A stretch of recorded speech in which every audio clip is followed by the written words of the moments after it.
12절에서 18절까지 말씀 보도록 하겠습니다. 현저씩 나눠서 교독을 하도록 하겠습니다. 요한복음 14장 12절에서 18절까지 말씀입니다. 제가 먼저 12절 읽습니다. 내가 진실로 진실로 너희에게 이르노니 나를 믿는 자는 내가 하는 일을 그도 할 것이요 또한 그보다 큰 일도 하리니 이는 내가 아버지께로 가니라.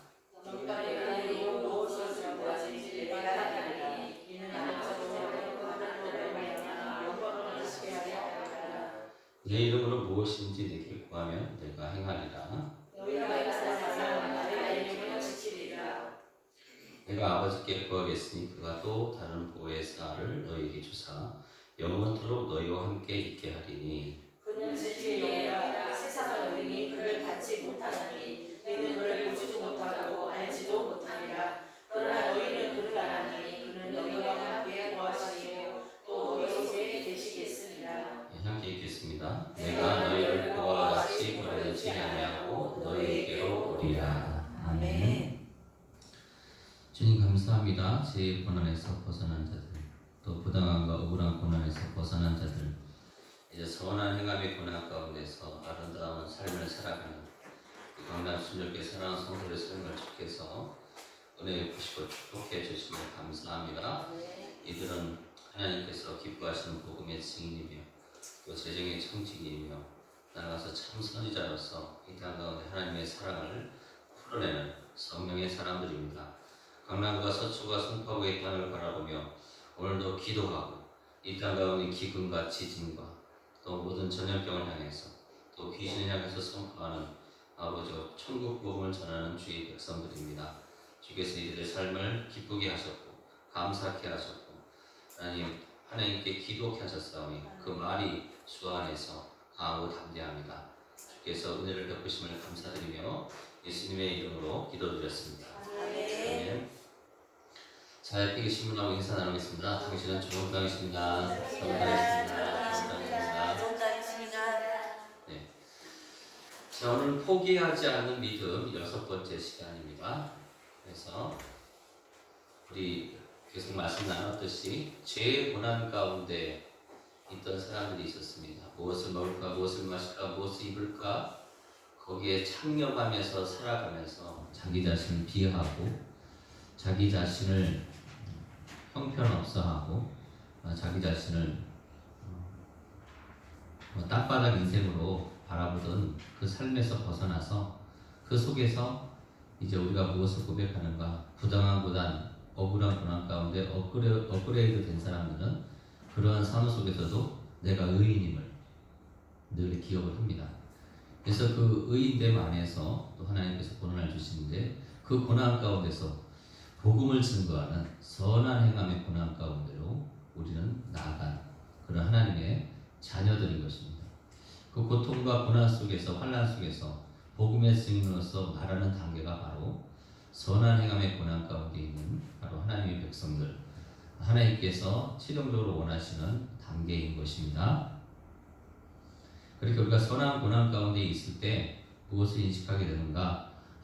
오늘 말씀처럼 나를 믿는 자는 내가 하는 일을 그도 할 것이요 또한 그보다 큰 일도 하리니 이는 내가 아버지께로 감이라 이렇게 말씀하고 있습니다. 그러니까 예수님께서 하신 일을 나도 할 수 있다라는 것을 이제 인식하고 그 할 수 있는 일을 보고 할 수 있는 일이 무엇인가 바로 소망으로 세상을 바라보면서 복음을 선포하는 것입니다. 그 복음을 선포하는 자는 우리가 거꾸로 이 말씀을 보면 18절 말씀 보면 너희가 너희를 고와 같이 버려두지 아니하고 너희에게 오리라 말씀하신 것처럼 내 삶이 고아가 아니구나, 하나님께서 동행해 주시는구나, 그런 삶을 살고 있는 어떤 사람들인가 바로 보혜사 성령과 함께 동행하고 있는 자들이라는 것이죠. 그런 자들은 15절 말씀대로 너희가 나를 사랑하면 나의 계명을 지키더니 하나님의 참 사랑인 그 선지성을 통해서 소망을 믿음으로 선포하는, 그 믿음을 선포할 때 누구 이름으로 선포해요? 내 이름으로 무엇이니 내게 구하면 내가 행하리라. 예수님의 이름으로 그렇게 선포하는 자들이 바로 저와 여러분이고, 그럴 때 우리 삶 가운데 예수님이 하신 그 큰 일, 예수님이 하신 그 일이 내 삶의 열매로 드러난다는 것입니다. 그래서 우리가 계속 그렇게 선한 행함을 하는 그 고난 가운데 있는 사람들은 이제 예수님께서 하셨던 그 일을 하게 되는데, 우리가 그동안 나누었던 말씀 가운데 한 것이 무엇이었냐? 바로 천국 복음에 대한 내용이었죠. 그래서 회개의 복음을 말한다. 또 나가서 치유의 복음을 말한다. 귀신을 쫓아내는 복음을 말한다. 오늘은 네 번째 시간으로 이제 표적과 기사와 이적의 복음을 말한다라는 것입니다. 그러니까 표적이란 말과 기사라는 말과 이적이란 말은 다 같은 뜻을 가지고 있습니다. 그래서 표적이 나타나야 하는 이유는 무엇인가? 마가복음 16장 20절에 보니까 제자들이 나가 두루 전파할세 주께서 함께 역사하사 그 따르는 표적으로 말씀을 확실히 증언하시니라. 그러니까 표적이 나타나야 되는 이유는 바로 하나님의 말씀이 확실히 증언되기 위해서다라는 것입니다.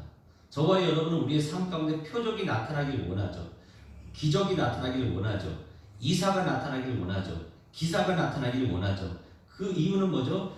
그 말씀의 증언을 따라서 표적이 나타날 때는 그 인생의 문제가 해결된 것이 예수님이 일을 하는 나를, 또 예수님이 하신 더 큰 일을 하는 나를 볼 수가 있기 때문에 내 삶에 표적이 나타나기를 원한다는 것입니다.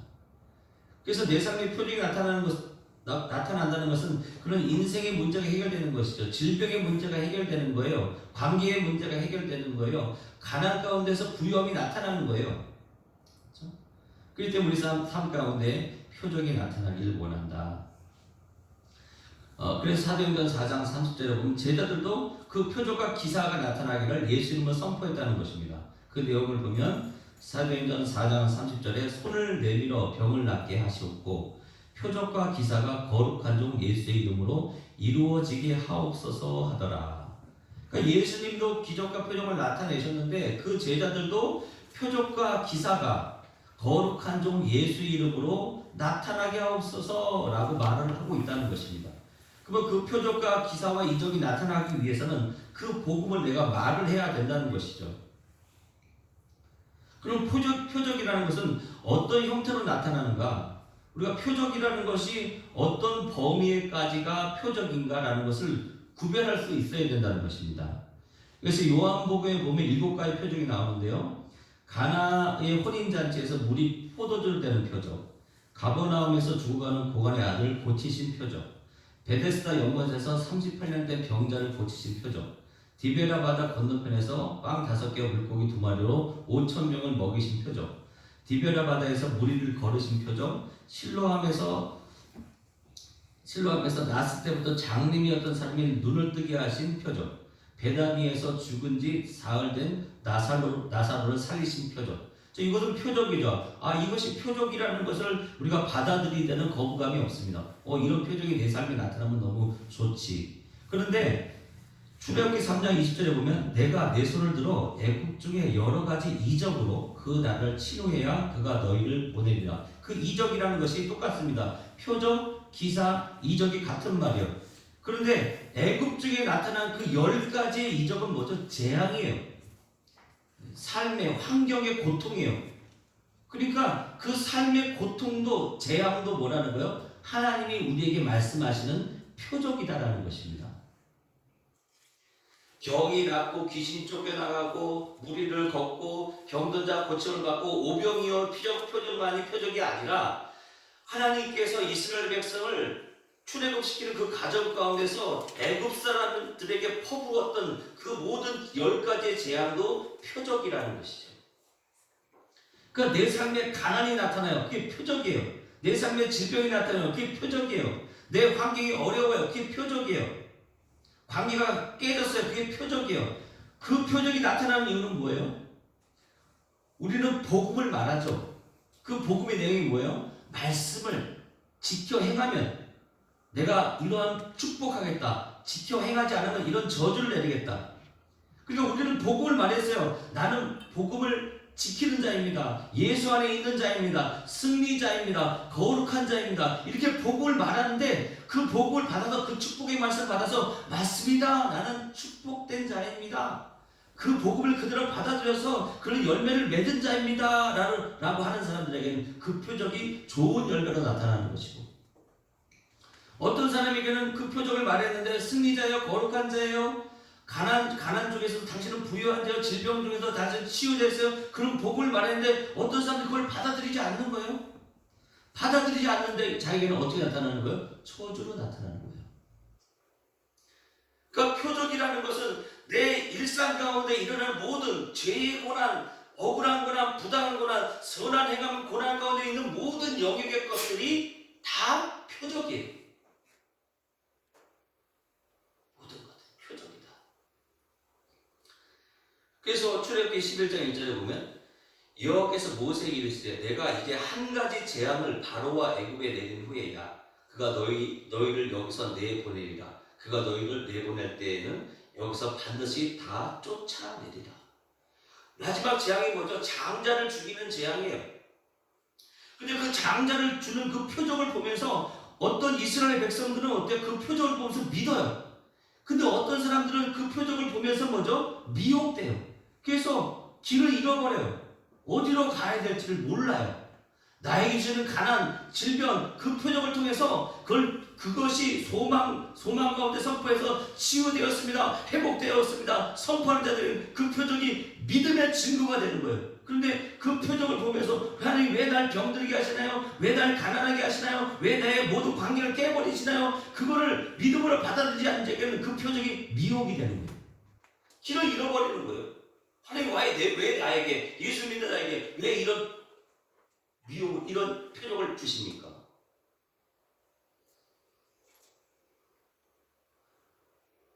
표적이 단순히 병만 낫고 물이 표도주로 변하고 고관의 아들이 낫고 죽은 자가 살아나는 것이 표적이 아니라 내 삶의 죄의 고난과 억울한 고난과 부당한 고난과 선한 행함의 고난과 나타나는 그 모든 것, 또 천재지변 나타나는 그 모든 것, 지금 신종 코로나 때문에 전염병이 나타나는 이 모든 것, 왜 신종 코로나 전염병이 나타나는 거예요?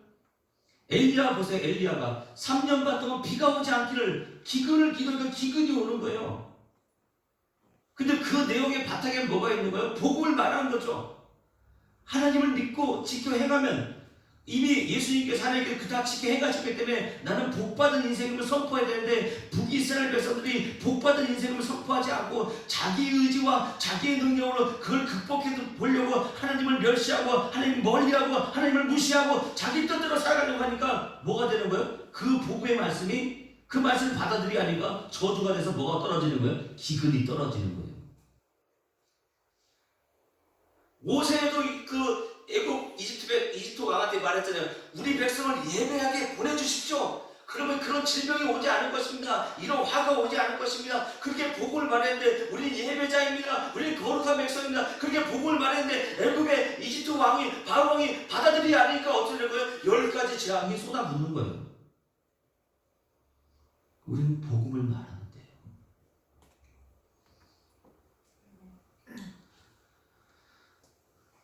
지금 이 땅 가운데 신종 코로나가 왜 있는 거예요? 이 신종 코로나를 보면서 전염병 말씀을 너희가 지켜낸 걸 믿음으로 받아들이지 않으면 너에게 전염병이 있을 것이고 너에게 기근이 있을 것이고 너에게 지진이 있을 것이다. 천대지변 자체도 뭐예요? 표적이에요. 하나님이 살아계시다.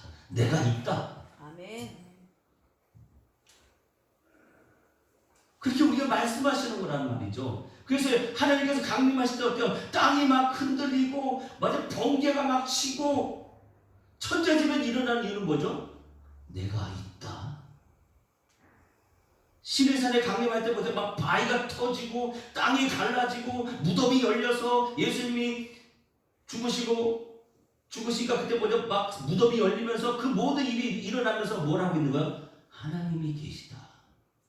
지금 저는 터키에서 뭐 아프리카에서 막 지진이 일어나고 기근이 일어나고 지금 막 여기에서 막 폭풍이 허리케인이 막 폭풍이 쏟아지고 막 그걸 통해서 지금 우리가 뭐라고 말씀하시는 거예요?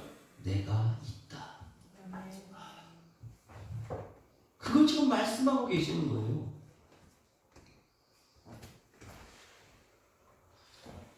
그래서 제가 이 표적에 대해서 이번 설교를 끝낼까 하다가 또 그렇게 하면 안 되겠다 싶어서 요한복음에 나오는 7가지 표적을 한 번씩 해서 다 설교를 하도록 하겠습니다.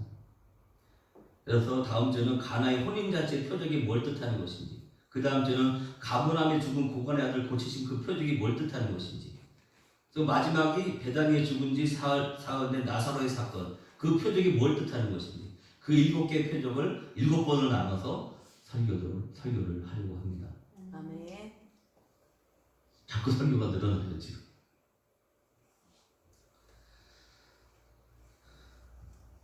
그래서 표적이란 징조요, 표징요, 증거, 즉 원어로 보면 세메이온이라고 그러는데 그 세메이온이라는 뜻은 표적, 징조, 표징, 증거, 표지판과 같은 거라는 거예요. 표지판과. 그래서 우리가 우회전하는 표지판이 있으면 우회전하는 것이고, 좌회전하는 표지판이 있으면 좌회전하는 것이고, 직진하는 표지 있으면 직진을 한다는 것이죠. 근데 그 표적을 볼 때 하나님의 자녀들, 영생 가운데 생명 가운데 있는 사람들은 보기에 우리는 오른쪽으로 그게 표적이 보이는데, 사망 가운데, 저주 가운데, 실망 가운데 있는 사람은 그 표적을 보면서 왼쪽으로 간다 이거예요. 똑같은 표적을 보는데 자기가 느끼는 표적, 자기가 생각하는 표적은 뭐야? 하나님의 자녀들은 오른쪽으로 가는데 이 사망에 속한 사람들은 왼쪽으로 간다 이거예요. 영적인 각성에 따라서, 영적인 파워에 따라서 그 표지판을 볼 때 어떤 사람은 오른쪽으로 가는 표지판을 보이는데, 어떤 사람은 왼쪽으로 가는 사람이 보이고, 어떤 사람은 위로 올라가는 표적이 보이는데, 하늘의 것을 구하는 표적이 보이는데, 어떤 사람은 땅의 것을 찾는 표적이 보인다라는 것입니다. 그래서 그렇게 표적이라는 것은 그런 표지판과 같다. 그래서 표적이라는 것은 심판의 내용이죠. 재판의 내용이에요. 그래서 그 재판의 내용은 2가지 뜻을 내포하고 있어요. 그래서 무죄로서 의인, 축복의 판결을 받아들인 사람들이 있고, 유죄로서 죄인, 즉 저주의 판결을, 자신의 삶을 보면서 저주의 판결로 받아들인 사람이 있다는 것입니다. 자기가 질병에 걸렸어요. 그거를 이 질병을 보면서 하나님께서 그래 나는 의인이라고 말씀하셨지, 그분께서 예수께서 채찍에 맞으면 나는 나음을 입었지, 이렇게 무죄 받은 자로도 축복의 판결로 받아들여서 자신의 삶의 표적이 나타나는, 그런 질병이 치유된 표적이 나타나는 것을 드러내는 사람이 있는가 반면에, 어떤 사람은 질병에 걸린 자기의 모습을 보면서 왜 그렇지? 내가 그때 그 일을 해서 그런가? 내가 음란해서 그런가? 내가 시기해서 그런가? 내가 질투해서 그런가? 내 욕심해서 그런가? 내가 저주까지 있어서 그런가? 그러면서 그게 까무러져서 인생을 그렇게 흐지부지 보내는 인생들이 있다는 것입니다. 똑같은 병이라는 표적을 보면서 어떤 사람은 하나님께 나아간 사람인데요, 어떤 사람은 그 표적을 보면서 땅으로 꺼지는 사람들이 있다는 거예요.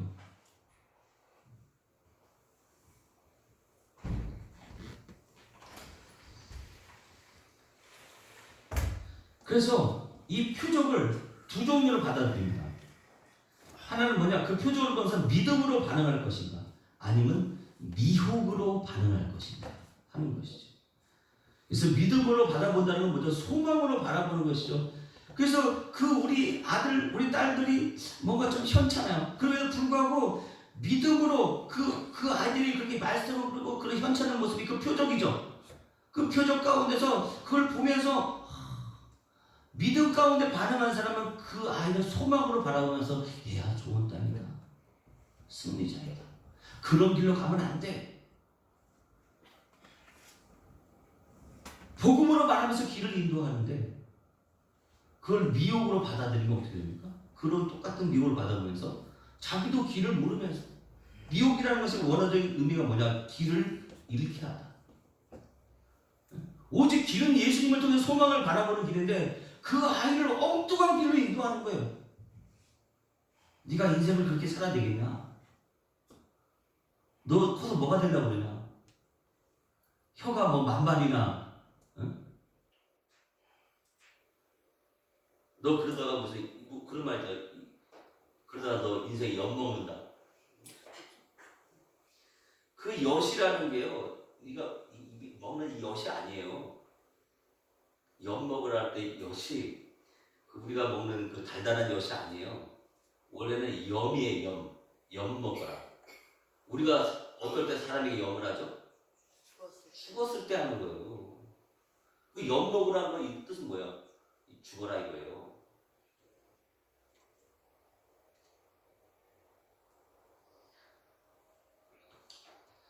그래서 표적이 나타날 때 보이죠? 출애굽기 4장 8절에 보면 여호와께서 이르시되 만일 그들이 너를 믿지 아니하며 그 처음 표적의 표정을 받지 아니하여도 나중 표적의 표징은 믿으리라.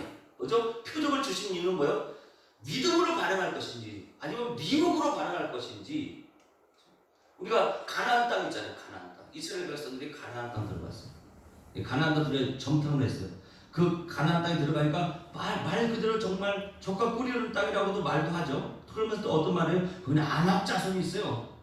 거기 땅은 거짓말 삼키는 땅이요. 그런 표적을 보면서 두 명의 갈렙은 어떻게 반응을 보여? 야, 하나님 우리 이 땅을 주셨다. 하나님 우리 함께 하신다. 저도 우리의 밥이다. 이렇게 믿음으로 반응하는데 어떤 사람은 똑같은 환경의 표적을 보고서도 어떻게 반응해요? 야, 우린 죽었다. 그 땅에는 뭐 안압 자손이 있다. 우린 다 까불어간다. 미혹돼가지고 길을 잃어버려요. 가나안 땅 들어가 있는데 못 들어가겠다 이거예요. 길을 잃어버린다.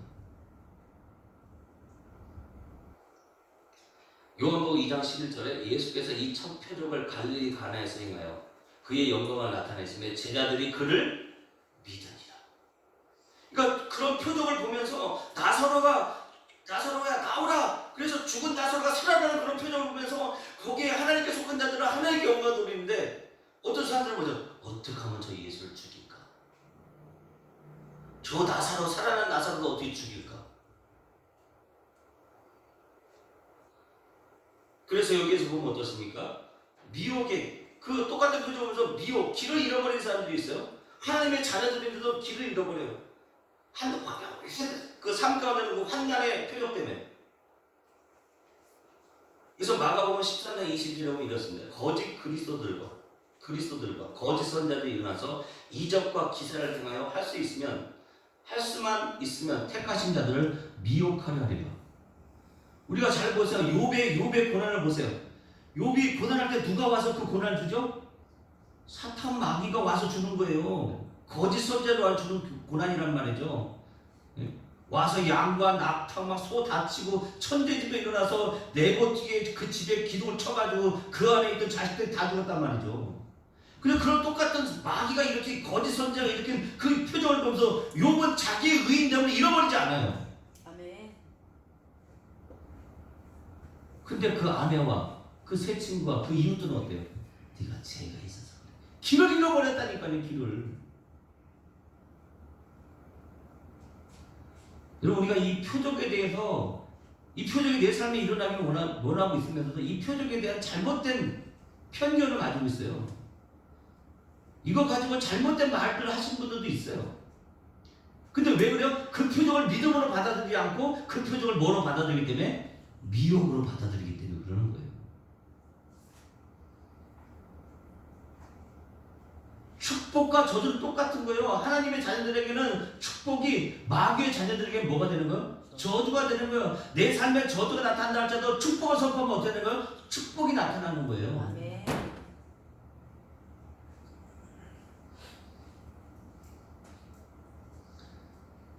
그래서 이 말씀을 가지고서 봐라 이건 표적이나 이사는 안 좋은 거다. 봐라 거짓 그리스도들도 거짓 선자들 이렇게 하지 않냐. 근데 그 표적은 누구의 허락하에 일으키는 거예요? 욥의 내용을 보면 하나님의 허락하에 하는 거란 말이죠. 하나님은 그 귀신과 마귀와 사탄을 통해서 나타낸 그 표적을 통해서 뭐죠? 자기 자신까지 질병을 자기 자신도 악종 이런 이 악종이 나가지고 벅벅 그런 질병 자식들 다 죽었지. 재산 다 날라갔지. 그 천재 집에 일어나가지고 만약에 자기 아들 다 죽었지. 그런 상황 속에서 어떻게 반응을 보여요? 주신 이도 여호와시다. 가져가시는 여호와시다.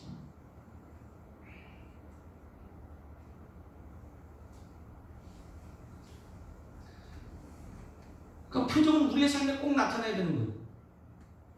근데 그걸 믿음으로 받아들일 건가? 미혹으로 받아들일 건가?에 대한 분별이 필요하다.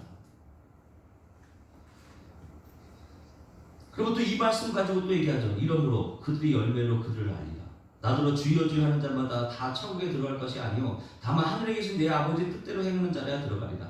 그날에 많은 사람이 나더러 이르되 주여 주여 우리가 주의 이름을 선지자 노릇하며 주의 이름을 귀신 쫓아내며 주의 이름 많은 권능을 행하지 아니하였나이까 하리니 그때 내가 그들에게 밝히 말하되 내가 도무지 너희를 알지 못하니 불법을 행하는 자들아 내게서 떠나가라 하리라. 그러니까 그들이 열매로 안다는 거예요. 지금 그들이 막 귀신을 쫓아고 권능을 주의 이름을 했어요. 근데 그걸 믿음으로 받아들인 자는 어떤 열매를 맺을까요? 좋은 열매를 맺겠죠. 좋은 열매를. 근데 그걸 미혹으로 받아들인 사람은 어떻게 해요? 나쁜 열매를 맺는 거예요. 아멘. 근데 이걸 보면서 아 표적은 이제 필요 없다. 지금 표적이라고 나타날 필요 없다. 기사와 이적은 필요 없다. 라고 말씀하시는 분들이 있어요? 없어요? 그때 우리가 움찔을 들을 필요가 없다는 거예요. 그래서 아까 말씀드린 것처럼 욥에게 나타난 마귀와 사탄, 거짓 선지자보다 더 강력한 마귀와 사탄을 통해서 나타난 그 표적에 대해서 욥은 그 표적에 대해 의인으로 반응을 하지만 그 욥의 그 표적에 대해서 아내와 친구들과 그 이웃들은 미혹돼서 길을 잃어가지고 아내는 심지어는 남편을 야 그래도 너의 온전함을 너가 지키냐? 그럼 네가 지금 이 꼴로 됐는데 재산 다 말아먹었지, 인적 손실이 있었지, 자연을 다 죽었지, 너도 병들었지. 근데 네가 온전하다고? 이 표적을 보면서 네가 죄인이지? 근데 욥은 어때요? 아니야 나 의인이야.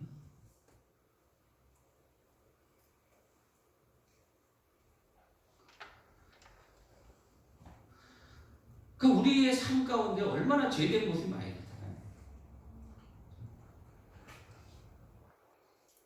남성들은 어때요? 나이가 많이 먹어도 뭐 계속 음란한 생각들이 든단 말이죠.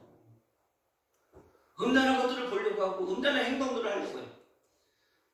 그런 육체와 정신을 향해서 우리는 영적으로 새로운 비전을 하고 그렇게 음란 동영상을 보려고 하는 자기 자신을 보면서 음란한 행위를 하려고 자기 자신을 보면서 내가 영의 죄를 다스리는 권세를 갖고 있으니까 그걸 보려고 하는 그 육체와 정신을 향해서 내가 나사렛 예수 그리스도로 선포하니 악하고 더러운 음란한 귀신들은 다 예수님을 떠나갈지어다. 그 말 한마디를 해야 되는데 해요 안 해요?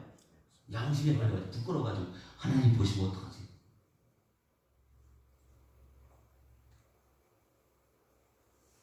그 육체와 정신을 지배하는 삶을 살아가는 것이 우리인데 그 육체와 정신에 나타나는 그것 때문에 부끄러워가지고 말씀 선포를 안 한다니까요. 나쁜 습관이 있는 그 모습에서 내가 못나서 그런지 이러고 있다 이거예요. 예수님을 통해서 예수님으로 내가 변하니 모든 나쁜 습관들은 더러운 습관들을 그런 잡념들은 다 예수님 떠나갈지어다 이 말을 해야 하는데 해요 안 해요? 안 하고 자기 양심이 돼가지고 내가 예수 믿는데 아유 내가 왜 이런 인생을 살고 있나 왜 나에게 이런 모습이 나타났나 내가 예수 믿은 거 맞나 구원받은 거 맞나 이러고 있다 이거 이러고 있다. 내 삶에 그런 표정이 나타내는 거예요. 그때 복을 말하는지 주님 보시기 위해서 하고 계신 거란 말이에요. 믿음으로 나가는 소망을 선포할 텐데 미혹으로 간 사람은 길을 잃어. 내가 그러니까 예수님 말씀하시잖아요. 소경이 소경을 인도한다.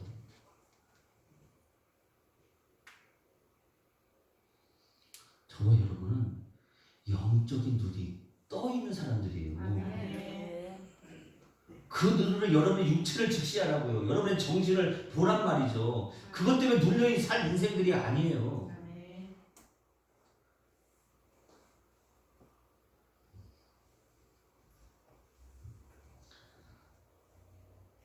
그리고 또 예수님 자체도 예수님도 표적이죠.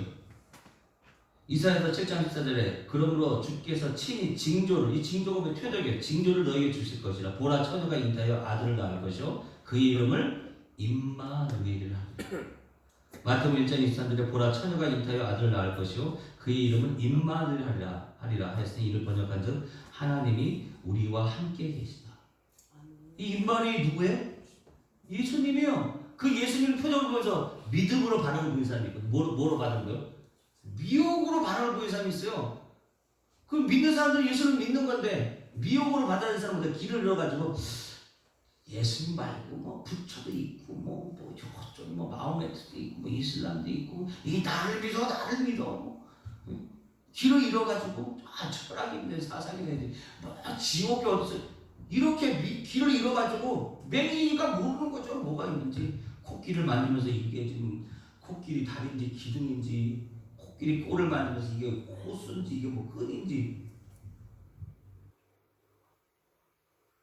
그래서 예수님께서 인생전향에서 너희 눈이 멀었대. 장님들. 우리도 멀어진가? 못 보니까.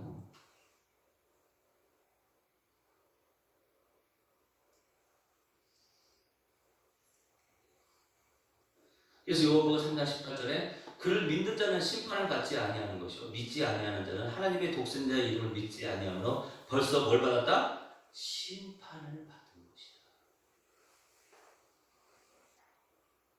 저와 여러분의 삶은 미혹의 삶이 아니에요. 마귀가 하는 일 거짓말이란 말이죠. 그 거짓말에 속는 게 미혹이란 말이에요. 저와 여러분은 길을 잃어버리지 않았어요. 우리의 길은 누구요? 예? 예수님께서 말씀하셨지 뭐라고 자기 자신을 얘기해서 나는 길이요 생명이요 부활이다라고 말씀하시잖아요. 저와 여러분은 길을 잃을 수가 없어요. 근데 왜 미혹된 모습이 나타날까요? 길을 잃었다고 생각하기 때문에 그런 거예요. 길을 잃었다고 생각하는 건 뭐예요? 자기 자신을 소망으로 바라보면서 말을 하지 않고 있다는 거예요.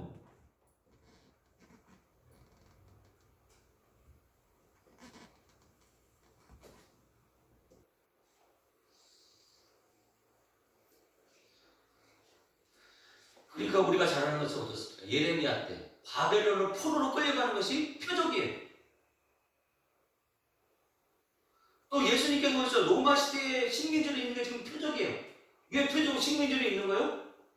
난 하나님의 말씀을 지켜 행하는 자는 걸 믿지 않으니까 노예로 끌려가 있는 거란 말이에요. 그런 상태에서 예수님께서 가셔가지고 이제 로마의 식민지 표적 가운데 있는 걸 인식하지 못하고 여전히 애굽에서 포로가 있었던 것처럼 자기 입으로 자기 능력으로 독립해보려고 안간힘을 쓰고 용을 쓰고 그 이마에 힘줄이 돋아나도록 막 그냥 힘을 쓰고 있는 그들에게 나가서 예수님께서 누가복음 4장 10절에 예수께서 그 자리에 나신 나사렛 동네에 가셔가지고 하신 말씀이 이사야의 책을 딱 펴시면서 주의 성령이 내게 임하셨으니 이는 가난한 자의 복음을 전하게 하시려고 내게 기름을 부으시고 나를 보내사 포로된 자의 자유를 눈먼 자에게 다시 보게 함을 전파하며 눌린 자를 자유케 하고 주의 은혜를 전파하게 하려 하심이라. 이 말씀이 오늘 너희 귀에 응하였느니라. 예수님께서 맞아 로마 식민지로서 거의 노예로 살아가는 표적을 보여주는데도 이게 뭐야? 내 삶에 어려움과 고통이 있는데도 이게 뭐야? 이 표정을 보여준다. 뭐야? 이렇게 멍 때리고 있는 이스라엘 일생을 향해서 예수님께서 오셔가지고 가난한 자에게 복음을 전파하고 포로된 자를 자유케 하고 눈먼 자 눈을 떼고 죽은 자가 살려 그런 막 표적을 드러내는데도 또 이스라엘 백성들은 뭐라 그래요? 우리가 표적 보기를 원하나이다.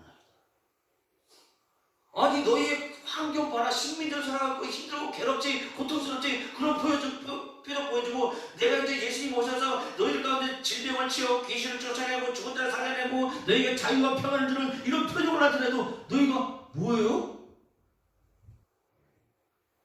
이러면서 서기와 바리새인들이 말하되 우리에게 표적 보여주기를 원하나요. 그러니까 예수님께서 이르시되 악하고 음란한 세대가 표적을 보나 선자 요나의 표적밖에는 보이펴지가 없느니라. 요나가 밤낮 사흘 동안 큰 물고기 뱃속에 있을 것 같이 인자도 밤낮 사흘 동안 땅속에 있으리라. 야 너희가 그런 환경과 고통 가운데 그런 표적을 보여도 모르겠고 내가 와가지고 너희의 기사와 이적의 표적을 통해서 병을 또 죽은 자를 살리고 복음을 전해주고 귀신을 쫓아내도 모르겠으면 이제 뭐야 딱 하나 남았다. 내가 십자가에 죽는 것밖에 없다. 너희들에게 보여줄 표적은 그밖에 없다. 이제 이렇게 표적을 많이 보여준다. 또 표적을 보여주려고 그러니 이제 보여준 표적은 뭐라는 거야? 요나가 땅속에 들어갔던 것처럼 내가 땅속에 들어갔다가 3일 만에 부활하는 그 표적밖에 없다 이거예요. 이 악하고 음란한 세대야.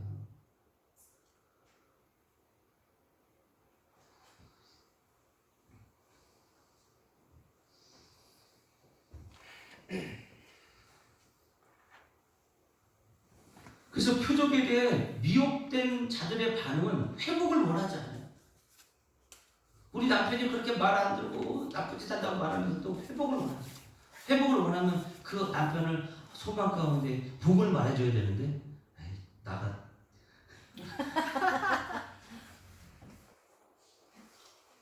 내가 왜 저런 거 했을까? 회복을 원하지 않는다. 금방 여기 그들이 나와요. 그렇게 누가복음에서 예수님께서 그렇게 성령이 임해서 가나안 복음 전부터 그 다음 구절이 뭐죠? 야, 그들이 말하는 그런 은혜로운 말 듣더니 그래서 쟤는 요셉의 아들이잖아. 그러니까 예수님께서 선지자가 자기 고향에서는 환영을 받지 못한다. 그러면서 얘기하시죠. 내가 참으로 너희 이름이 엘리야 시대에 하늘에 3년 6개월 동안 닫히어 온 땅에 큰 음이 들었을 때 이스라엘 많은 과부가 있었을 때 엘리야가 그중 한 사람에도 보내심을 받지 않고 오직 시돈 땅에 있는 사렙다 한 과부에게 뿐이었으며 또 선지자 엘리사 때에 이스라엘 많은 나병 환자가 있었을 때 그 중에 한 사람도 깨끗함을 얻지 못하고 오직 수리아 사람 나만 뿐이었느니라. 그 이스라엘 백성들한테 그런 과부들도 많았고 전쟁과 기근이 있으니까 얼마나 과부가 많아요.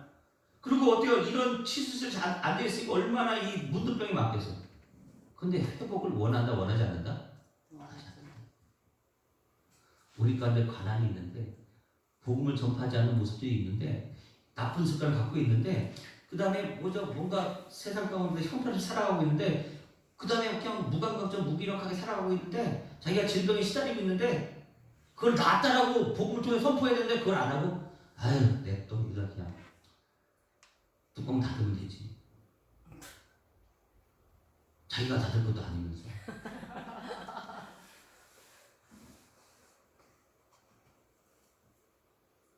내 삶에 얼마나 많은 표적들이 있어요? 아멘.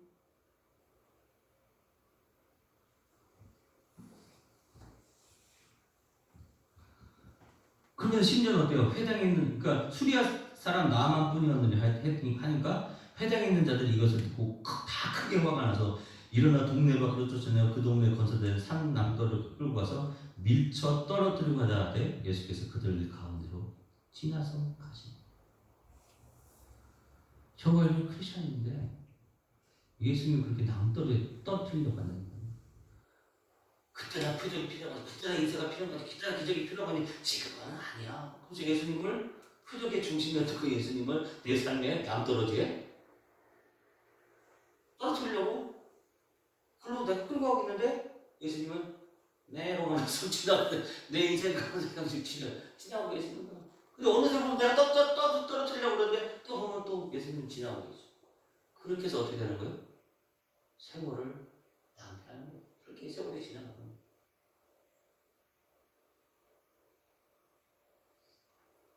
이 신종 코로나의 표정을 보면서 우리는 어떡할 거예요?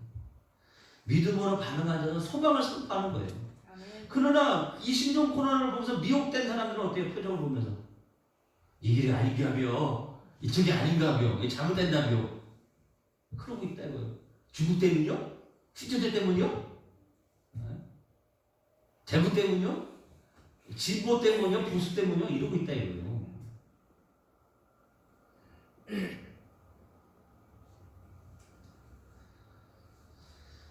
그래서 우리는 표적을 나타내야 돼요. 우리가 복을만 하나님께서 기근의 표적을 전염병의 표적을 말해요. 왜 그 말을 안 받을 축복을 안 받으니까 하나님께서 전염병도 보내고 지진도 보내고 기근도 보내고 내 관계의 가난과 관계의 깨짐과 어려움과 무력함 무능력함과 질병을 보내시는 거예요.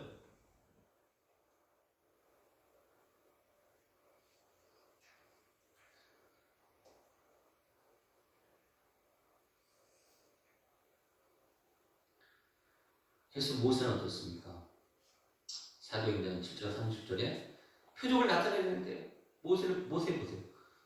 사도행전 7절 30절에 이 사람이 백성을 인도하여 나오게 하고 애국과 홍해와 광야에서 40년간 기사와 표적을 행하여 그의 사역 모든 전반에서 기사와 표적을 행했다 이거예요. 40년 동안. 그 80년 동안 있었어 없었어요? 기사 표적이 있었는데도 한 번도 그 열매를 드러내지를 못한 거예요. 그 80년을 홀라당다 까먹은 거예요. 예수님 보세요.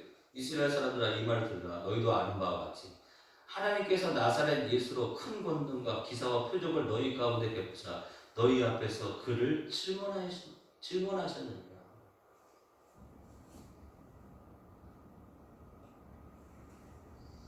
내가 질병에 걸리고 가난하고 고통스러운 그 표정을 나한테 보이실 때 말씀이 확실히 증언되는 거예요. 왜요? 그때 내가 말씀을 증언해. 어떤 말씀을 증언해? 하나님, 나는 이 질병을 치유됐습니다. 관계는 회복됐습니다. 난 복음의 증인입니다. 순위자입니다. 성경 충만합니다. 이 말씀이 증언될 거 아니야, 내가 말하면서.